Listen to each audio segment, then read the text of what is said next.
You're listening to More Than Steps, the podcast where we geek out on how belly dance works, one coffee run at a time. I'm your hostess, Nadira Jamal.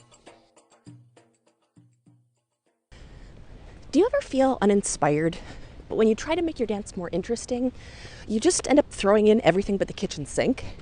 So it ends up being confusing rather than rich and interesting? Well, a better option is to do more with the moves that you're already using.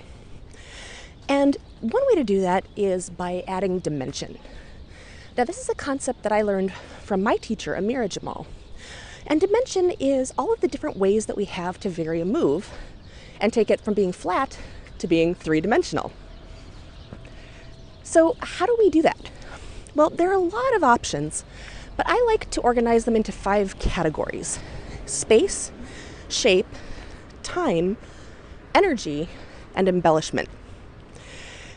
And so in short, what we're doing is, instead of asking, what should I do, we're asking, how can I do this move? This may make more sense if we do an example. So the question, what can I do, you might answer that with a hip drop. Well, a hip drop is fine, but there are lots of different ways that you can use it. So how can I do a hip drop? Well, one way to play with space is to add a level change onto your drops.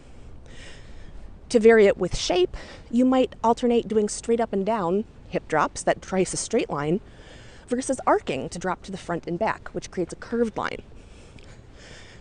To create time variations, you might do it at an even tempo, drop, drop, drop, drop, or mix in some timing patterns like slow, quick, quick, drop, drop, drop. For energy, you might try doing it loose and bouncy versus sharp and locked. And for embellishment, there's the simple drop, or you can add on that traditional kick. Now, you'll notice that there are some things that you can vary that I didn't include.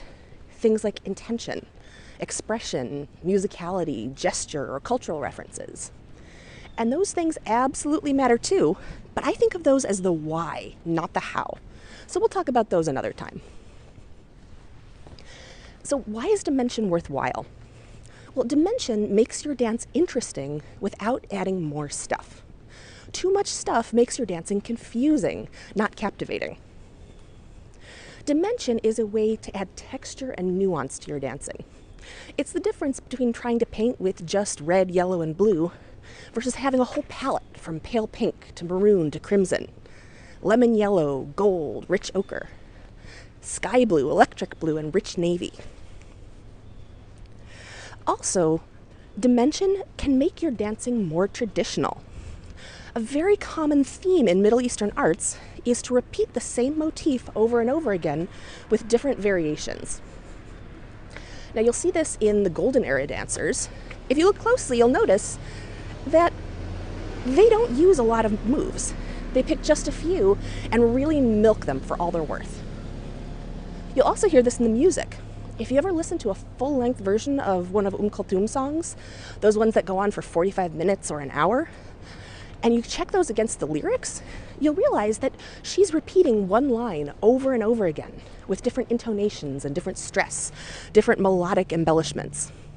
It's like she has to explore every facet of that one line of the text before moving on. And even if you're not a traditionalist, that's a great tool to have in your toolkit. So how can you start using dimension in your dance? Well, over the next several episodes, I'm going to dig deeply into those 5 categories one by one. But for now, just play around. Explore whatever aspects of space, shape, time, energy, and embellishment that you can think of. And if those don't mean a lot to you for now, don't stress about it. Just play with whatever does occur to you. You can put on some music and explore freely. Or if you want more structure, try choosing a move or a combo that you're already comfortable with and try to come up with as many dimension variations as you can based on just that one thing. You can do that while moving, or you can sit down with a pencil and paper and brainstorm. And if you'd like some more ideas, head on over to bellydancegeek.com/dimension-library. I've put together a collection of articles and videos that you can get for free to help you get started.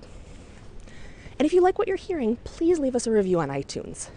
This helps us out, and it helps other listeners find the show. Thanks for listening. For more geektacular resources, visit bellydancegeek.com.